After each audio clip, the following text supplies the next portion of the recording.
আজকে আমি তোমাদের বাংলার 6 সেমিস্টারের ফোর্থ পেপারটা সাজেশন দিয়ে দিলাম। এর আগে আমি বাংলার paper 1, paper 2, paper 3 suggestion upload করেছি। তোমরা যারা এখন পাওনি আমার চ্যানেলে গিয়ে দেখো, 3 পেপারই আমি সাজেশন আপলোড করে দিয়েছি। এখন যেটা দিলাম সেটা হচ্ছে গিয়ে ফোর্থ পেপারটা। ফোর্থ পেপারে তোমাদের কিন্তু সিলেবাস অনেক বড়, থার্ড পেপারও বড় ছিল, থার্ড পেপারও আমি কিন্তু অনেক কমিয়ে দিয়েছি। ফোর্থ পেপারও কিন্তু অনেক বড় সিলেবাস, এখানেও কিন্তু আমি অনেক কম সাজেশন দেবো। তোমরা দেখো সিলেবাসে কি আছে একটু বলি, শুনে নাও খালি। কবিতা আছে 11টা। কতগুলো কবিতা? 11টা কবিতা আছে। গল্প আছে 9টা, তাহলে 11 নয় কত হলো? 20খানা। এছাড়া আছে তোমাদের উপন্যাস একটা, সেটা হচ্ছে কি হাসুলিবাকের উপকথা। হাসুলিবাকের উপকথা একটা উপন্যাস, এবং নাটক আছে একটা, কারাগার। তা কত হলো? 22টা। 22টা বিষয় আছে তোমাদের কিন্তু পড়তে পারে। 22টা বিষয় থেকে তো যদি মিনিমাম যদি দুটো করেও করে যাও, তাতেও কিন্তু তোমাদের 22 গুণে 44টা, অর্থাৎ 50টা প্রশ্ন মতন দাঁড়ায়। 50টা প্রশ্ন তোমাদের এত কম সময়ে, অর্থাৎ তোমাদের কিন্তু সামনের মাসের 20 তারিখে প্রায় কিন্তু রুটিন দিয়েই দিচ্ছে। এই যে আর 20 দিনের মতন বাকি আছে পরীক্ষার, এই 20 দিনের মধ্যে তোমরা কিভাবে এত সব সিলেবাস শেষ করবে? তার জন্য আমি কিন্তু খুব কম সাজেশন দিয়ে দিয়েছি। আর একটা কথা, তোমরা কিন্তু এই পরীক্ষা যদি এক চান্সে পাস করতে হয়, এই পেপারটা কিন্তু তোমরা ভালো মতো হবে দেখবে কি, সেটা হচ্ছে গিয়ে সারাংশটা বা গল্পটা। তোমরা কিন্তু ভালো মতো হবে টেক্সটটা পড়ো। অর্থাৎ কি আছে, তোমাদের কবিতা আছে 11টা, কবিতার লাইনগুলো পড়ে নাও, অর্থাৎ কবিতাগুলো পড়ে নাও, কি কি আছে মুখস্থ করার দরকার নেই, একটু পড়ো, যেখানে একটু ইম্পর্টেন্ট লাইন মনে হবে আন্ডারলাইন করে দাও। আর কি দেখবে, গল্প আছে 9টা, গল্প 9টাকে ভালো মতো হবে পড়ে নাও খালি। কারাগার আছে নাটক, আর হাসুলাকে উপন্যাস আছে উপকথা, এগুলো কিন্তু সব গল্প পড়ে নাও। এবার দেখো আমি প্রশ্নগুলো কি দিলাম একটু নোট করে নাও। প্রথমে দেখো কবিতা দেখবে, বিদ্রোহী কবিতা, কাজী নজরুল ইসলামের বিদ্রোহী কবিতা। এখান থেকে যে প্রশ্নটা দেখবে, বিদ্রোহী কবিতায় ধ্বংসের ভয়ঙ্কর রূপের পাশাপাশি শান্তি ও মুক্তির আকাঙ্ক্ষা প্রকাশ হয়েছে। কি দিয়েছি? বিদ্রোহী কবিতায় ধ্বংসের ভয়ঙ্কর রূপের পাশাপাশি শান্তি ও মুক্তির আকাঙ্ক্ষা প্রকাশ পেয়েছে। কোশ্চেন দিয়ে ড্যাশ আলোচনা করো। তারপরে যে কবিতাটা দেখবে সেটা হচ্ছে গিয়ে 1946 থেকে 47 খ্রিস্টাব্দ। তাহলে 1946-47 খ্রিস্টাব্দের, এটা হচ্ছে কার? জীবনানন্দ দাশের। কবিকে 1946-47 কবিতায় গ্রাম বাংলার সামাজিক বিপর্যয়ের দলিল হয়ে উঠেছে, তা আলোচনা করো। কি দিয়েছি? 1946-47 কবিতায় গ্রাম বাংলার সামাজিক বিপর্যয়ের দলিল হয়ে উঠেছে, আলোচনা করো। তোমাদের পরীক্ষায় কিন্তু থাকবে 10টা, লিখতে হয় 6টা। এখানে সিলেবাসে আছে তোমাদের 22টা, অর্থাৎ 12টা কিন্তু থেকে আসবে না, 12টা জায়গা থেকে কোনো প্রশ্নই আসবে না, 10টা থেকে আসবে। তার জন্য কিন্তু আমি তোমাদের প্রত্যেকটা জায়গা থেকে টার্চ প্রশ্ন দিয়ে দিচ্ছি, যেগুলো ইম্পর্টেন্ট প্রশ্ন। তোমরা এই ইম্পর্টেন্ট প্রশ্নগুলোকে অবশ্যই করে যাবে। এছাড়া যদি তোমাদের আরো যদি মনে করো যে হ্যাঁ আমি আরো পারবো করতে এই সময়ের মধ্যে, আমি কমেন্টে জানাও, আমি তোমাদের প্রত্যেকটা জায়গা থেকে আর কি কি ইম্পর্টেন্ট প্রশ্ন আছে আমি তা কমেন্টে জানিয়ে দিচ্ছি তোমাদের। ঠিক আছে? দেখো সংহতি কবিতা থেকে কি দেখবে, সংহতি কবিতা অমিয় চক্রবর্তী। এই কবিতা কি দেখবে, সংহতি কবিতায় কবি কিসের সংহতি রক্ষা করতে চেয়েছেন, তা আলোচনা করো। কি দেখবে, সংহতি কবিতায় কবি কিসের সংহতি রক্ষা করতে চেয়েছেন, তা আলোচনা করো। এটা সাথে সাথে বিষয়বস্তু এবং নামকরণ অবশ্যই দেখবে। প্রত্যেকটা কবিতা এবং গল্প থেকে তোমরা বিষয়বস্তু আর সারাংশ ভালো মতো রাখবে, আর নামকরণটা অবশ্যই মুখস্থ রাখবে। এবারে কি দিচ্ছি দেখো, ইলিশ। কি দিচ্ছি? ইলিশ কবিতা বুদ্ধদেব বসু। বুদ্ধদেব বসু ইলিশ কবিতা কি দেখবে, ইলিশ কবিতায় বর্ষা, নদী, দরিদ্র, শ্রম এবং নাগরিক ভোগের মধ্যে যে তীব্র বৈপরীত্য চিত্রিত হয়েছে তা আলোচনা করো। ইলিশ কবিতায় বর্ষা, নদী, দারিদ্র, শ্রম ও নাগরিক ভোগের মধ্যে যে তীব্র বৈপরীত্য চিত্রিত হয়েছে তা আলোচনা করো। বা এই প্রশ্নটাই তোমাদের কিন্তু যদি ঘুরিয়ে আসে লাইন তোলা দিয়ে, সেটা কি দেবে, অর্ধনগ্ন যারা তারা খাদ্যহীন, খাদ্যের সম্বল, তাৎপর্য লেখো। ঠিক আছে? এরপর দেখো জল দাও। জল দাও কবিতা কি দেখবে, জল দাও কবিতায় স্রোত ও জল প্রতীকের মাধ্যমে কবির জীবন নিদর্শন, সমাজ চেতনা ও মানবিক দায়বদ্ধতা লেখো। কি দিয়েছি? জল দাও কবিতায় স্রোত ও জল প্রতীকের মাধ্যমে কবির জীবন দর্শন, সমাজ চেতনা ও মানবিক দায়বদ্ধতা কি তা লেখো। তারপরে প্রশ্ন, একটি কবিতার জন্য। কি দিয়েছি? কবিতার নাম একটি কবিতার জন্য, কার লেখা? সুভাষ মুখোপাধ্যায়। এই কবিতা থেকে তোমরা কি দেখবে, রক্তের লাল দর্পণে মুখ দেখে ভস্মলোচন। কি দিয়েছি? রক্তের লাল দর্পণে মুখ দেখে ভস্মলোচন, প্রশ্ন দিয়ে তাৎপর্য। ভেরি ইম্পর্টেন্ট, দেখে যাবে এটা।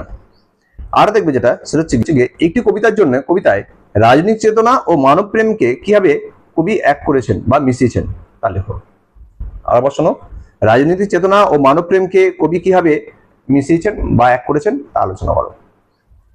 তারপরে দেখো অমলকান্তি। অমলকান্তি কবিতা থেকে কি দেখবে? অমলকান্তি কবিতা থেকে দেখবে তোমরা, সকলেরই ইচ্ছা পূরণ হলো এক অমলকান্তি ছাড়া।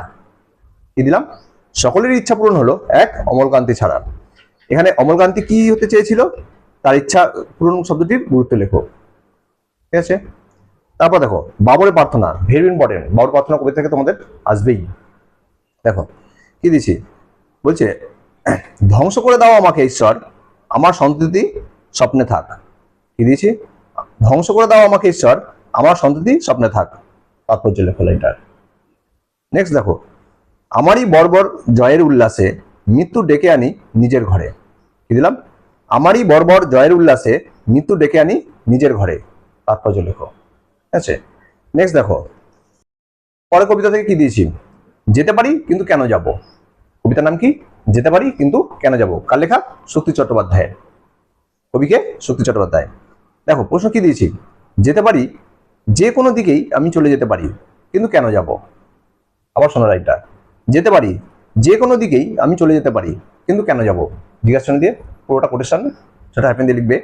এখানে দার্শনিক ও মানসিক ব্যাখ্যার পরিচয় দাও, অর্থাৎ কবির জীবনের বোধ এখানে কিভাবে প্রকাশ পেয়েছে তা আলোচনা করো। কি দেখবে?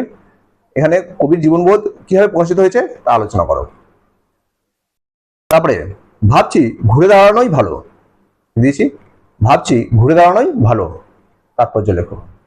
আচ্ছা, নেক্সট দেখো কবিতা আমি এই কটা থেকেই দিলাম। 10টা কবিতা কিন্তু আমি প্রশ্ন দিইনি, কিছু বাদ দিলাম। তোমরা চাইলে সেগুলো থেকে কিন্তু পড়ে যেতে পারো। যদি করো আমাকে কমেন্টে জানাও, আমি তোমাকে সেখান থেকে কি প্রশ্ন করতে হবে আমি তোমাকে কমেন্টে জানাচ্ছি। দেখো পরে দেখবে উপন্যাস। উপন্যাসের নাম কি? হাসুলিবাকের উপকথা। উপন্যাসের নাম হাসুলিবাকের উপকথা। কার লেখা? তারাশঙ্কর বন্দ্যোপাধ্যায়। হাসুলিবাকের উপকথা। এখান থেকে দেখবে যেটা সেটা হচ্ছে কি, হাসুলিবাকের উপকথা উপন্যাসে নিসর্গ প্রকৃতির বর্ণনা দাও। কি দিলাম? হাসুলিবাকের উপকথা উপন্যাসের নিসর্গ প্রকৃতির বর্ণনা দাও। নেক্সট প্রশ্ন, হাসুলিবাকের উপকথা উপন্যাসের নায়ক কে? কি দিলাম? হাসুলিবাকের উপকথা উপন্যাসের নায়ক কে? বনোয়ারি না করালি? তারপরে কি হচ্ছে, দুজনের কথা এখানে উল্লেখ আছে, বনোয়ারি না করালি। তো বনোয়ারি না করালি কে নায়ক সেটা ডিসকাস করে তোমাকে লাস্টে করতে হবে যে বনোয়ারি না করালি চরিত্র এখানে নায়ক। ঠিক আছে, এখানে তোমাদের বনোয়ারি এবং করালি চরিত্র দুটো হয়ে যাচ্ছে এই প্রশ্নের মধ্যে থেকেই। ঠিক আছে, তারপরে দেখো এখান থেকে লাইন তোলা প্রশ্ন দিয়েছি কি, সেটা হচ্ছে নদীর ধারে বাস ভাবনা 12 মাস। কি দিয়েছি?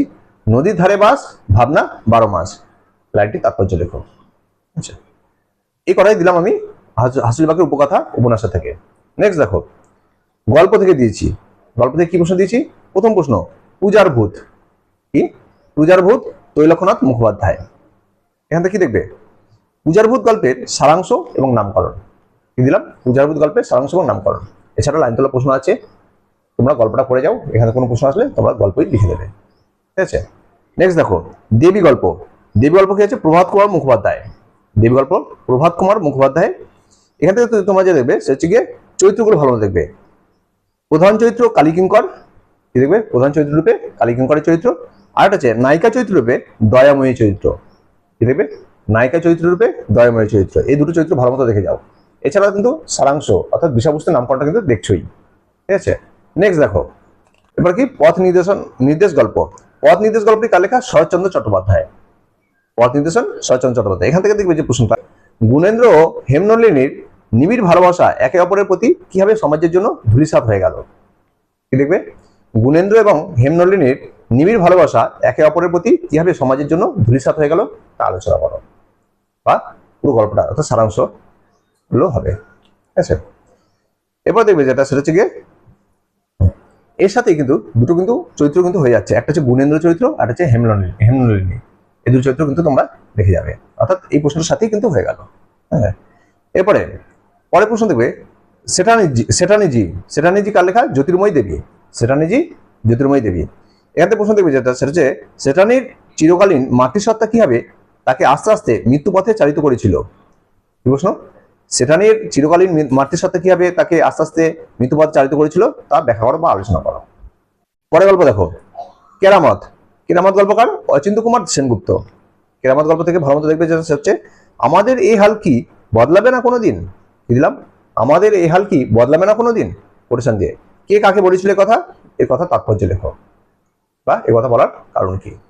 আচ্ছা, নেক্সট প্রশ্ন দেখো, এখানে নায়ক চরিত্র রূপে কেরামতের চরিত্র লিখবে। কি লিখবে? নায়ক চরিত্র রূপে কেরামতের চরিত্র এবং নায়িকার চরিত্র রূপে মেহেরজান চরিত্র, এই দুটো চরিত্র দেখে যাবে, কেরামত চরিত্র এবং মেহেরজান চরিত্র। আচ্ছা, নেক্সট দেখো, পরেরটা দেখবে মহানগর। মহানগর গল্পতে কি আছে? প্রেমেন্দ্র মিত্রের মহানগর গল্প, প্রেমেন্দ্র মিত্রের। প্রথম প্রশ্ন, মহানগর গল্পে রতন ও চপলার সম্পর্কের মধ্যে দিয়ে মহানগর সভ্যতার নির্মম বাস্তবতা কিভাবে লেখক দেখিয়েছেন তা লেখো। প্রশ্ন, মহানগর গল্পে রতন ও চপলার সম্পর্কের মধ্যে দিয়ে মহানগর সভ্যতার নির্মম বাস্তবতা কিভাবে লেখক দেখিয়েছেন তা লেখো বা আলোচনা করো। আচ্ছা, এরপর প্রশ্ন দেখো, দুঃশাসনীয়। প্রশ্ন কি? এরপর গল্প দেখো, দুঃশাসনীয়। দুঃশাসনীয় গল্প কার লেখা? মানিক বন্দ্যোপাধ্যায়। মানিক বন্দ্যোপাধ্যায় দুঃশাসনীয়।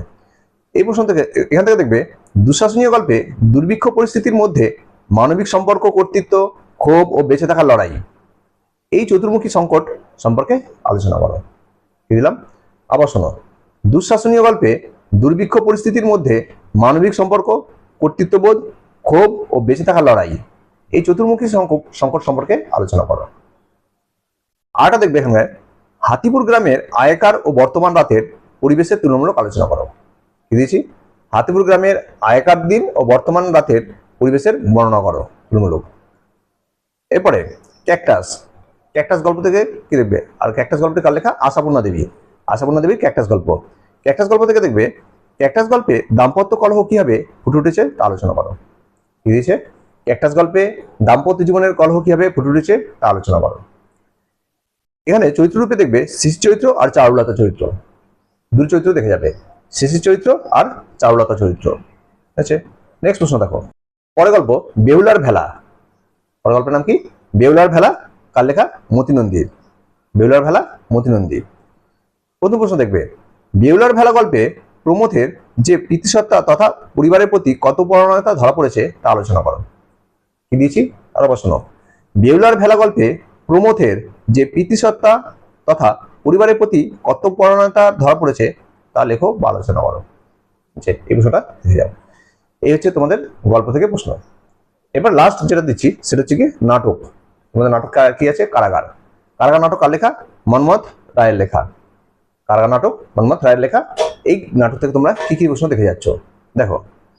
প্রথম প্রশ্ন, মন্মথ রায়ের নাটকে নারী চরিত্রই উজ্জ্বলতর। কি দিয়েছি? মন্মথ রায়ের এই কারাগার নাটকে নারী চরিত্রই উজ্জ্বলতর, আলোচনা করো। এই নারী চরিত্রগুলো কারা আছে একটু বলে দিই। এই নারী চরিত্রগুলোর মধ্যে তোমাদের এই প্রশ্নের মধ্যে লিখতে হবে যেগুলো, সেটা হচ্ছে গিয়ে চন্দনা, দেবকী, কঙ্কা আর অঞ্জনা। নারী চরিত্রগুলোর মধ্যে এটা থাকবে। ঠিক আছে, নেক্সট প্রশ্ন দেখো, সেটা হচ্ছে ভগিনী নন্দন হতে কংসের নিধন। ভগিনী নন্দন হতে কংসের নিধন লাইনটি তাৎপর্য লেখো। এরপর দেখবে যেটা সেটা হচ্ছে নিজ হাতে যে বিষবৃক্ষ রোপণ করেছো তার ফল ভোগ তুমি না করো, তোমার পৌত্র অপ্রপৌত্র বংশানুক্রমে করবে। যদি বলো এর উপায় কি? উপায় প্রায়শ্চিত্ত। তাৎপর্য লেখো। আবার বলছি, নোট করে নাও। নিজ হাতে যে বিষবৃক্ষ রোপণ করেছো তার ফল ভোগ তুমি না করো, তোমার পৌত্র প্রপৌত্র বংশানুক্রমে করবে। যদি বলো এর উপায়, উপায় কি? উপায় প্রায়শ্চিত্ত। তাৎপর্য লেখো। লাস্ট প্রশ্ন দেখবে যেটা সেটা হচ্ছে ভেরি ইম্পর্টেন্ট, সেটা হচ্ছে কংস চরিত্র। কংস চরিত্র দেখে যাবে ভালো মতো করে। এই হচ্ছে তোমাদের টোটাল 4th পার্টের সাজেশন। সাজেশন যা দিয়েছি এটা কিন্তু খুব কমই প্রশ্ন দিয়েছি। তোমাদের হয়তো মনে হতে পারে যে স্যার কোথায় কম প্রশ্ন দিল, স্যার তো অনেকগুলো প্রশ্ন দিল। তোমাদের 22টা বিষয় আছে, 22টা বিষয় থেকে দুটো করে প্রশ্ন দিলে 44টা প্রশ্ন হয়। সেখানে সেই তুলনামূলক আমি অনেক কম দিয়েছি। তোমাদের কিন্তু নতুন সিলেবাসের প্রথম পরীক্ষাতে তোমাদের কিন্তু একটাও ছাড়া উচিত নয়। প্রত্যেকটা গল্প থেকে, কবিতা থেকে মিনিমাম 5টা করে করা উচিত। 5টা করে করে গেলে 22টাতে 5 22 110। 110টা প্রশ্ন তোমাদের করে যাওয়া উচিত। আমি একটা টিচার হয়ে তোমাদের কিন্তু এটা বলছি, 110টা প্রশ্ন করে যাওয়া উচিত। সেখানে আমি তোমাদেরকে এত কম দিচ্ছি।